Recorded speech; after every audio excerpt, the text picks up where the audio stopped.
Hello everyone, Anand back again. First of all, I just want to wish each and every one of you happy Friendship Day. People celebrate in different ways around the world. Let's look at how a friend inspires another friend, or a person inspires another person, a leader who inspires many people. I just want to take a case study of, let's say, for example, cycling. From childhood, almost all of us would have experimented this exercise of taking a bicycle. A parent, a father or mother would have helped to do monkey pedaling, as they call. And then slowly we would have progressed, and then without anybody's help, we would have cycled number of kilometers, maybe from home to school or friend's house or whatever. It's a quite phenomena, normal phenomena. But even after the age of 40, 50, 60s, people use bicycle as a regular practice to make our physical body really fit and clear. Especially now in the recent days, I could see there is a tremendous momentum happening in a place where I live, which is Chennai, which is part of southern India, where our Chief Minister, Mr. M.K. Stalin, is a cyclist. He takes cycle, he goes 40 kilometers, 30 kilometers, on a Sunday. And a lot of people got, inspired by this. And when a leader takes a cycle and cycles, he's been doing it for a long time, but being a chief minister, when he does it, there's a lot of traction, right? Naturally, media and so many people. And I found one of the government officer who is also my friend, who came, some time back and met me in a friendly way. He was saying that, boss, I am also planning to buy a cycle, and along with my son, I want to just, uh, you know, cycle as many kilometers as possible. In fact, I also tried a number of times, and I bought my own whatever affordable cycle that I have, and I started using that cycling part for some time. Then my sons got inspired. Even my sons started now doing cycling. My younger son goes 45 kilometers, 50 kilometers. He gets up in the morning at 5:30, goes somewhere some 40 kilometers away, and then he comes back. A lot of people, I could see the inspiration in taking cycle and go for different areas and locations, so that they can cover as many number of kilometers as possible. I also know some of my industry friends. For example, from TVS family, Mr. Srinath Rajam is one of the greatest person in Chennai city who, he goes cycling for long kilometers. I think it's about 150 kilometers or 100, 200 kilometers, something like that. There is another industry friend, Mr. Anand Vardachari from Raksha Technologies, MD of Raksha Technologies. I could see his Facebook. He goes for 250 kilometers, 200 kilometers, something like that. I've been talking about this, to many of my friends, by looking at their Facebook post. But these people are using cycling. Uh, in my little understanding, it's about more than 15 years now, 10, 15 years. And I could see a lot of youngsters today are buying cycle, and everywhere on a Sunday, on a weekends in Chennai, if you could see, if you take one area which is broad road like Mount Road, or the ECR, or 200 feet road, radial road from airport to near airport to Thoraipakkam, we could see 50, 60 people, cyclists. They are just simply cycling and enjoying their, passion. What does it really mean to all of us? It's after all, it's all about one passion. So when the passion is there, no matter how many kilometers it is, and no matter what is your age, and you do it. The same is the case for even an entrepreneur, right? If you take an entrepreneur, it's not like, this man is working 18 hours a day, like Elon Musk works 18 hours a day or 16 hours a day. Or if you take Arnold Schwarzenegger, he says, I do workout for 18 hours a single day.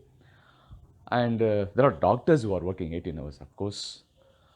So the moment you take your passion and head on, no matter what is the time duration that you work with, you wouldn't call that, I'm workaholic.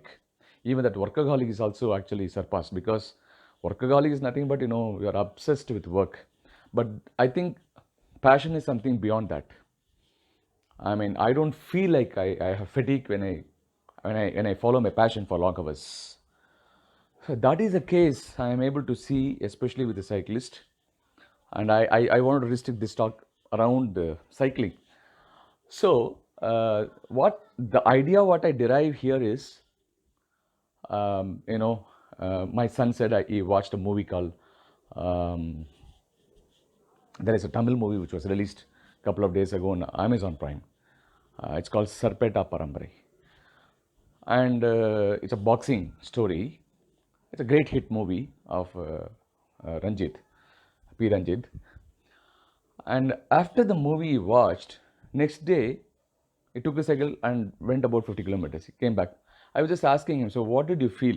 He said, I'm so inspired by this boxing story, and my passion is anyway cycling. So immediately I wanted to take my cycle and go as far as possible. So the idea is children, youngsters, right up to Chief Minister, when they have this passion, even you take DGP of Tamil Nadu today, Mr. Sailendra Babu, one of the important inspiration on cycling and physical fitness, phenomenal. You just have to watch his Facebook page, and I'm a regular reviewer of his Facebook postings, and he talks about fitness, physical fitness, mental fitness, one of the greatest motivators of these times. I've been seeing him for the last 20 years in various events. He emphasizes more and more about the fitness, especially during COVID days. The kind of videos that he released, it was really viral, uh, you know. So many people follow him. Millions of people follow him, especially on cycling. Of course, is something great. And therefore, the idea what I'm trying to convey here is, we just have to take one passion with respect to physical fitness. You may have different passion, reading books, listening to music, or your own probably passion to singing. That's all fine. But with respect to physical fitness and mental fitness, it could be cycling, it could be yoga, it could be exercise, it could be anything. A simple running in the morning. And if you start doing that, I think we make a world of difference to our own physical body. You may ask me, so what do you do? I like walking, fast walking, and I do yoga. These two I regularly follow. Most of the time I follow, hardly I miss out. And of course, meditation is for mental well being, which I've been doing for the last 20 years with the Heartfulness Institute. So, friends, on this Friendship Day, I can make an appeal to each one of you, my viewers, friends. Please, if you have not started any physical fitness activity for your physical well-being and mental well-being, please take up any one which is really inspires you, interest to your own metabolism, your own understanding. It could be cycling, it could be walking, it could be yoga, it could be exercise, whatever. But take one thing and start doing it, and probably next year, Friendship Day, so probably you can come back saying, I've been doing this for last 1 year. If this audio, this podcast inspires you on one aspect to trigger your interest, probably to go back to your younger years and introspect which one was really passionate for you to do consistently without even somebody's follow up or reminder. If you start doing that, I think you make a world of difference to your own physical body. Of course, for mental well-being, I always suggest, this is the only thing which I know, and I've been experiencing it last 20 years. Hundreds of people connected with me are also practicing this. I tell them, and a lot of people do it, and they derive a lot of benefits out of it, which is meditation. So I'm here to help you out. I'm also a certified meditation trainer. I can definitely extend my support if you want. So with that, I thought I will end this podcast. I'm sure you like it. So what is your passion for physical fitness? Please write to me, WhatsApp me, and let's stay connected. And happy Friendship Day once again. Take care. Bye bye.